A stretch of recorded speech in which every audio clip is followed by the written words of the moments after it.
చూడండి, అక్కడ హెబ్రీ 11లో అది ఏం చెప్పిందంటే, కయూను కాదు హేబేలు అంది, లోతు కాదు అబ్రహాము అంది, ఏశావు కాదు యాకోబు అంది. కొంతమందిని కాదంటుంది, అదే మేఘం. దేవుని స్తోత్రం, హల్లెలూయా. అదే మేఘం, దేవుని స్తోత్రం.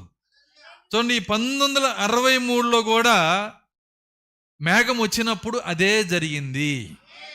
ఎవరు అవును ఎవరు కాదు చెప్పేదే మేఘమై ఉంది, చెప్పేదే 7 ముద్రల గ్రంథమై ఉంది.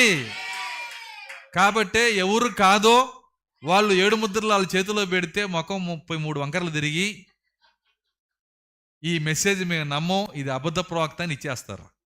ఎవరు అందులో ఉన్నారో వాళ్ళకి ఈ బల్బు కన్నా ఎక్కువగా వెలిగి దేవానికి స్తోత్రం అని చెబుతారు. అందరి చేత ఒప్పించడానికి ఈ గ్రంథం రాలేదు, అందులో ఉన్న వాళ్ళని ఒప్పించడానికే ఈ గ్రంథం వచ్చింది. హల్లెలూయా.